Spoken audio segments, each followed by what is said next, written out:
It was a normal afternoon. Sunlight streaming through the trees, the sound of children playing in the background, and the soft rustling of leaves in the breeze.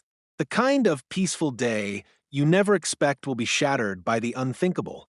As I was preparing lunch inside, my daughter Emma was out in the yard, just a few steps away from our front door.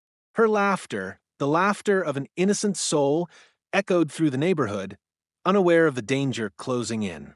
She had never been a threat to anyone, but someone saw her differently. I didn't hear the footsteps approaching, nor did I hear the words that were exchanged. But I'll never forget the moment I stepped outside and saw her. My disabled daughter lying on the ground, blood staining her shirt, her body still as her attacker stood over her. It took a moment for my mind to process what was happening. Who could do such a thing? Who could hurt a defenseless girl in broad daylight in front of everyone? But the horror didn't end there. As I rushed to her side, Karen, our neighbor from across the street, calmly turned to the crowd and claimed, "She lunged at me." Her body language was threatening. The words struck me like a slap in the face. How could she twist the truth so easily? I wanted to scream, to demand answers, but the truth was slipping through my fingers like sand. Who was this woman? What had she been hiding? What was her real motive? What happened next will leave you questioning the very humanity of those around us. Before the horror of that day, life was as ordinary as could be. My name is Daniel, and I had always believed in the quiet comfort of a suburban life, peace, routine, and the warmth of family. I married Sarah when we were both in our late 20s, young and full of dreams. We bought our first home in a small neighborhood where people greeted you with smiles and waved as you drove by. It wasn't the big city hustle we had grown up with, but that was the appeal. The neighborhood was tight-knit, everyone knew each other, and it was the kind of place where people looked out for one another. We had our struggles, of course. Life wasn't always perfect. Sarah and I faced our share of difficulties, but we weathered them together. We were strong, and our bond kept us grounded. But the real struggle came when Emma was born. At first, everything seemed fine, but we soon realized that Emma was different. She was diagnosed with cerebral palsy at a young age, and life as we knew it would never be the same again. Emma's condition left her unable to walk, and it made her vulnerable in ways that most children couldn't understand. But despite all the challenges, she never let it define her. She was a happy girl, full of light and laughter, with an unshakable spirit that could melt anyone's heart. Her smile was contagious, and she had a way of making people forget about her disability, making them focus instead on her personality. She would often sit by the window, watching the other kids play outside, and would beg Sarah and me to let her join. Her desire to be part of the world, despite her limitations, was something that moved me every day. I remember how she tried so hard to keep up with the kids in our neighborhood. When they would ride their bikes down the street, Emma would sit in her wheelchair, her hands clutching the wheels, pretending she was part of the race. It was heartbreaking to watch, but it was also inspiring. She never asked for sympathy. Instead, she demanded respect for who she was, for her will to live, for her heart. And most of the time, the people around her saw that too. They treated her like any other kid, but the world wasn't always kind. Some days, Emma's differences were hard to ignore, and the cruelty of others stung. Not all the kids in the neighborhood understood her. Some would stare, some would whisper behind her back, and others would avoid playing with her altogether. It wasn't something I spoke about much, but Sarah and I could see it in Emma's eyes. The longing to be included, to be seen as just another child in the group. And it hurt.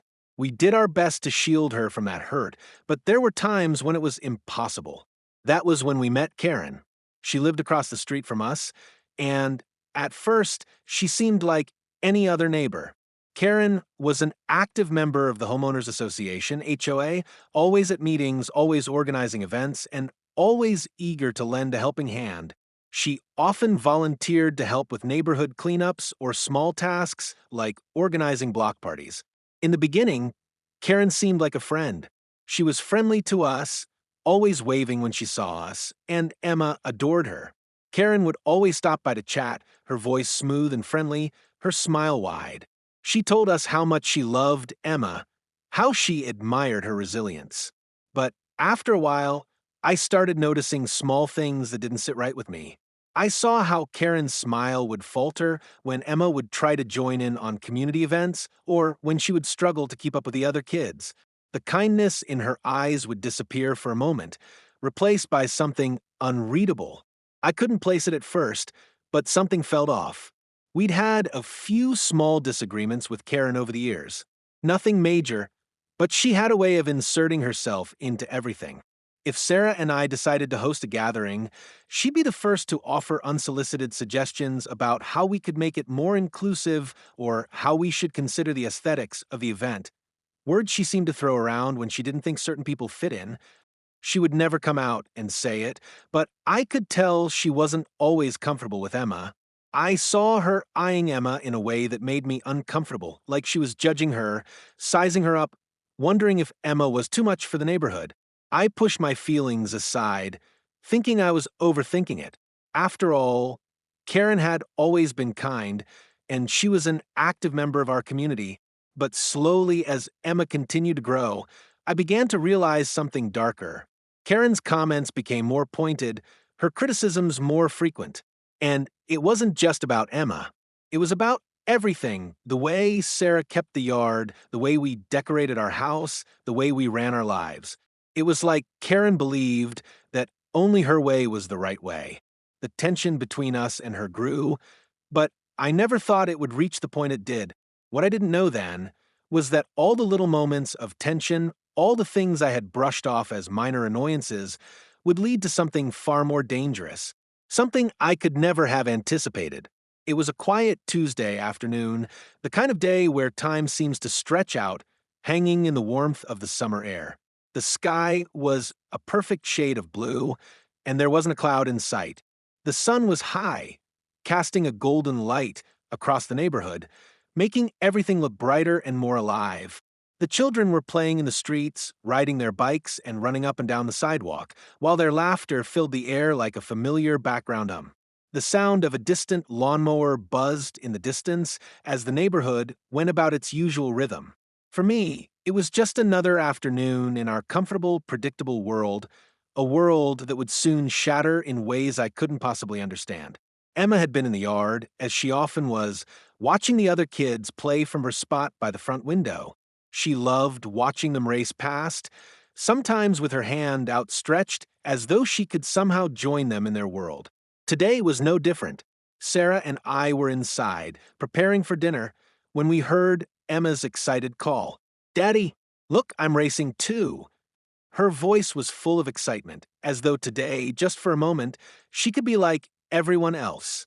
My heart always swelled when I heard that joy in her voice, but I never imagined what would come next. I glanced out the window, seeing Emma wheeling herself toward the driveway with a big grin on her face.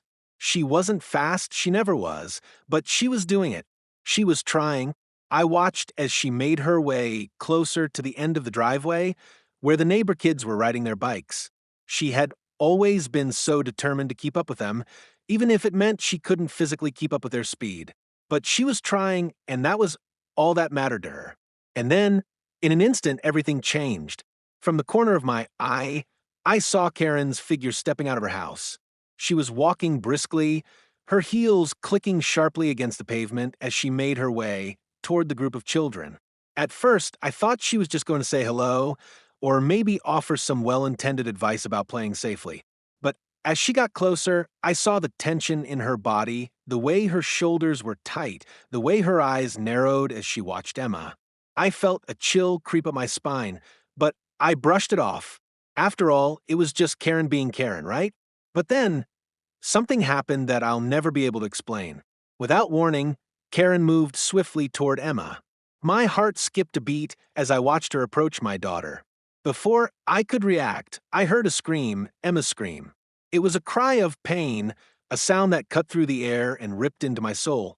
I bolted from the kitchen, my heart pounding in my chest, the world around me seeming to slow down. I burst through the door and raced toward the yard, barely registering the steps I was taking as my mind focused only on one thing, Emma. When I reached her, the sight before me was a nightmare that no parent should ever have to face. Emma was lying on the ground, her wheelchair knocked aside, her small body trembling as blood soaked her shirt. She was gasping for breath, her eyes wide with shock, unable to understand what had just happened. I dropped to my knees beside her, my hands shaking as I cradled her head in my arms, my mind spinning with disbelief. Emma! I cried out, my voice thick with panic. What happened? Who did this? Through her gasps, Emma managed to whisper, Karen, she hurt me. I turned my head to see Karen standing a few feet away, her face cold, expression unreadable. In her hand was a knife, a small, sharp kitchen knife, glistening with Emma's blood. My heart stopped. Karen, I shouted, my voice rising in anger and fear. What the hell is going on? Why did you do this? Karen didn't flinch. She didn't seem remorseful or scared, or even apologetic. She simply looked at me with an expression I can only describe as indifferent. She stood there, as if this moment, this violent act, was just another day for her. She lunged at me, Karen said calmly, her voice cutting through the chaos like a cold blade. Her body language was threatening. I had no choice but to defend myself. I stared at her, utterly stunned. Did I hear her correctly? I wanted to scream, to demand some kind of explanation, but the words lodged in my throat, too stunned to leave my mouth. Karen's accusation didn't just confuse me, it shook me to my core. My daughter, my sweet, vulnerable Emma, had lunged at her? The thought was absurd. Emma couldn't even stand without assistance, let alone lunge at someone with violent intent. But there was Karen, standing there, her face stone cold, her words dripping with justification. She was acting erratically, Karen continued, her tone almost clinical now. She's a danger to the neighborhood. I had to protect myself. I couldn't believe what I was hearing. The world seemed to tilt, spinning out of control as the sheer audacity of Karen's words hit me like a wave. I felt dizzy, as if the ground beneath me was giving way. But there was no time to process her accusations. I had to get Emma help. I scooped her into my arms, her small, fragile body limp in my hold. I couldn't think, couldn't breathe. Everything felt like it was happening in slow motion. I ran toward the house, my mind screaming for help, but Karen's words followed me. She's dangerous, she repeated over and over, her voice echoing in my ears. Her body language was threatening. I did what I had to do. And in that moment, I realized the truth. Karen wasn't just a neighbor. She was someone capable of twisting reality, of bending the truth to fit her own narrative. But why? What had happened between us that led to this? What dark side of her had I failed to see? I couldn't process it yet, not fully. But I knew one thing for sure, this was just the beginning. The calm, peaceful world I had once known had been shattered, and I was going to find out exactly why. The days following the stabbing felt like a blur, just fragments of events pieced together, each one more horrifying than the last. Emma was rushed to the hospital, and as Sarah and I waited for news, the world seemed to stand still. My daughter, the light of my life, lay unconscious in a hospital bed, fighting for her life, while Karen, the woman I had once considered a neighbor, was still out there free and calm, with no remorse for what she had done. It didn't make sense. I couldn't understand it. Why had she done this? What had driven her to hurt my daughter? The police arrived that afternoon, and the investigation began. As detectives interviewed witnesses and gathered evidence, it became clear that Karen's version of events was anything but truthful. Her story, her claim that Emma had lunged at her, seemed to fall apart the more they delved into it. Witnesses who had been near the scene reported no aggressive behavior from Emma. In fact, one neighbor mentioned seeing Karen approach Emma first, her body language tense, her posture rigid, as if she had already made up her mind about what would happen next. The more the detectives uncovered, the clearer it became that Karen had been the aggressor, not Emma. But there was more to it than just that. As the investigation deepened, strange pieces of information began to surface, bits and pieces of Karen's past that made the whole situation feel even more unsettling. It turned out that Karen had been involved in multiple incidents in the community, always with a similar pattern, a tendency to escalate conflicts and blame others for her problems.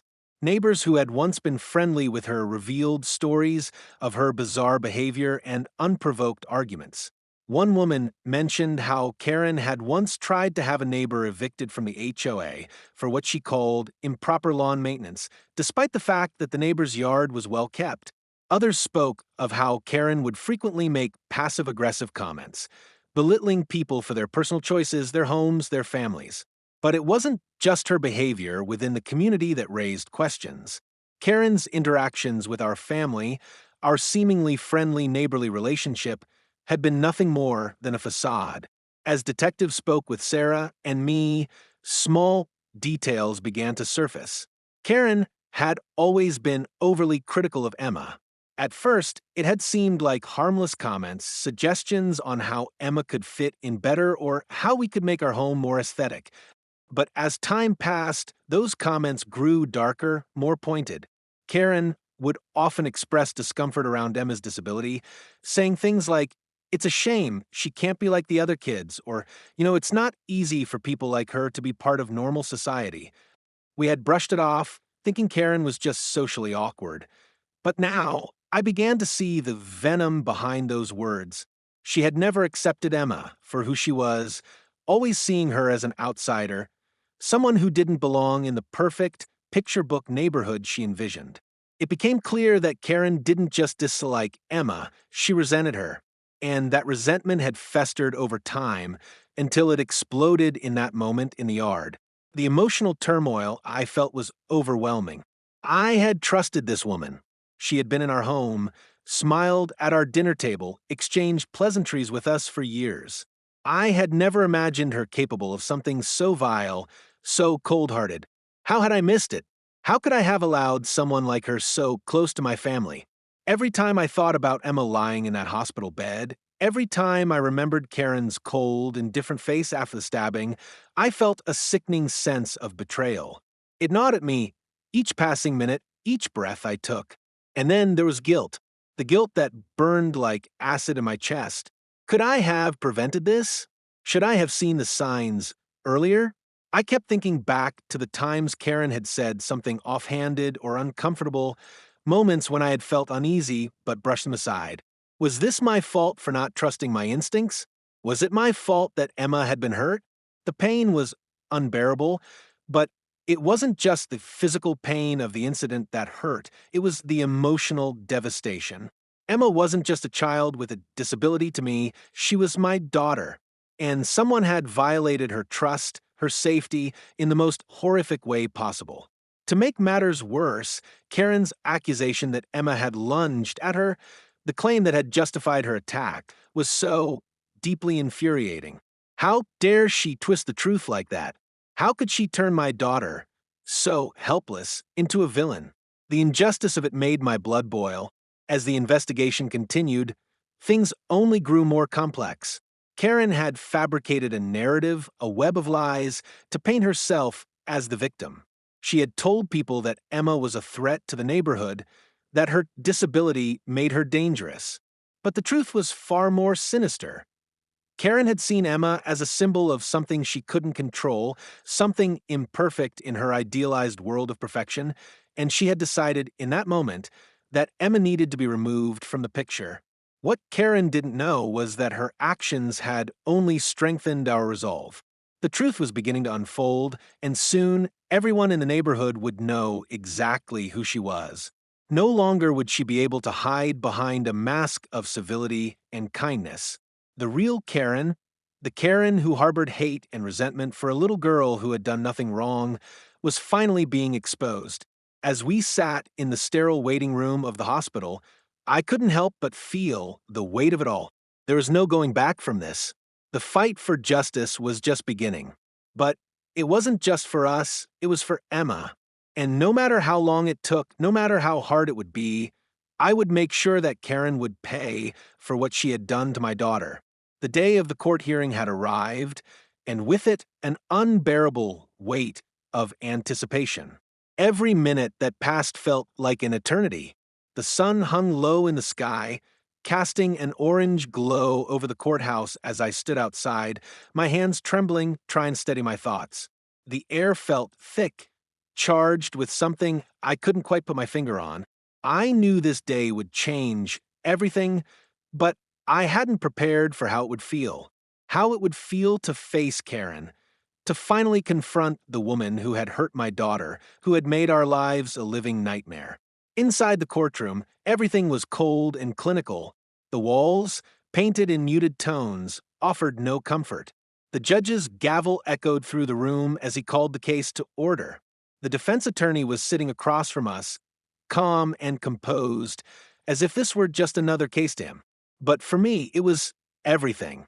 My heart was pounding in my chest, and my stomach churned with anxiety. I had to be strong.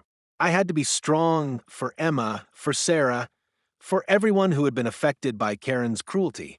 As Karen walked in, I could feel the eyes of everyone in the room shift toward her. She entered with a sense of pride, her shoulders back, her chin held high, as if she were still the one in control. She was no longer the friendly neighbor, no longer the woman I had once trusted. She was a monster hiding behind a mask of civility. And as I stared at her, I knew that this moment was the turning point, the moment where her carefully constructed image would crumble. The prosecutor, a seasoned woman named Ava, called me to the stand first. I took a deep breath and walked up, my legs shaking beneath me. The gavel struck, signaling the start of my testimony. I tried to focus, to steady my voice as I recounted the events of that day, the shock, the fear, the terror.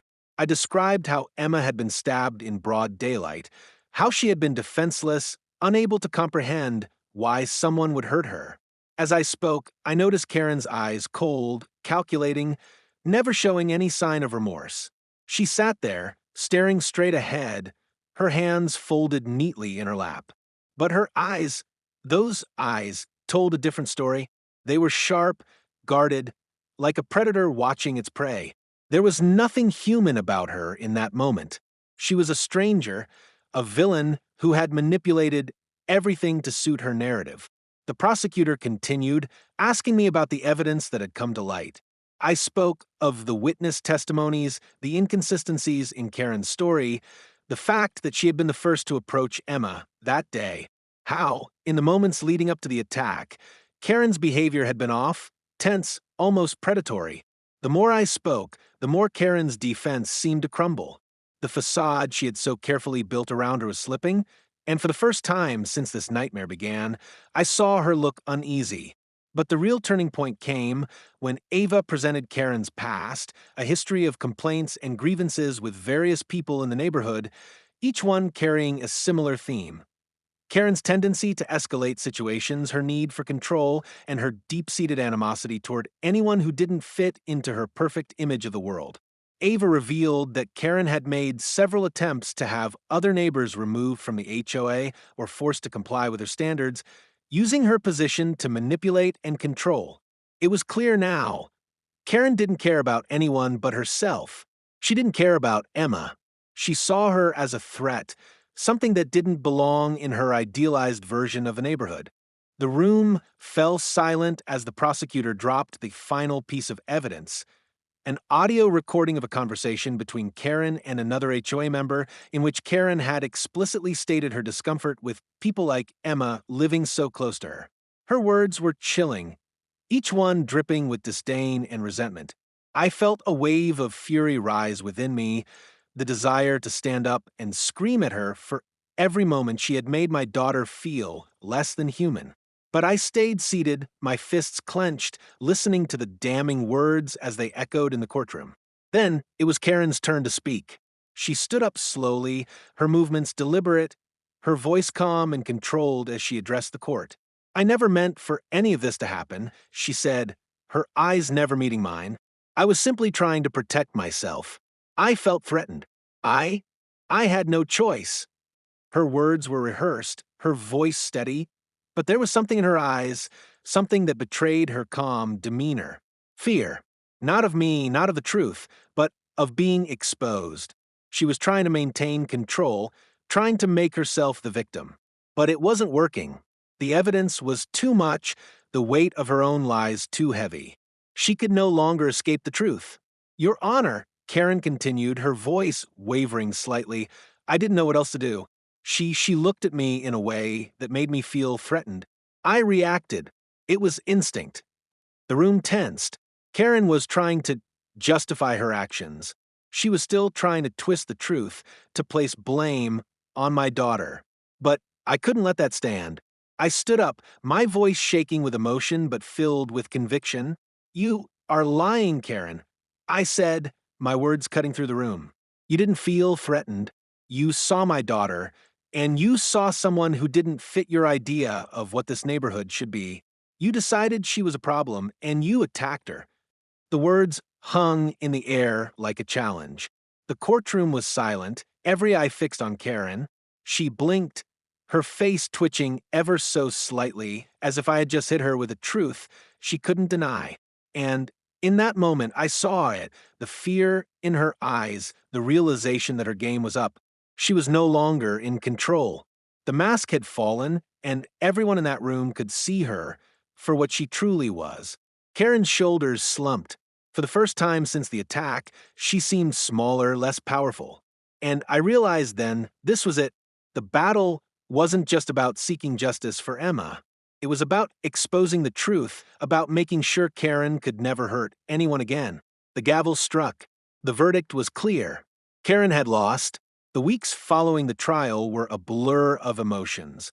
The courtroom battle had been grueling, but we had finally secured the justice Emma deserved.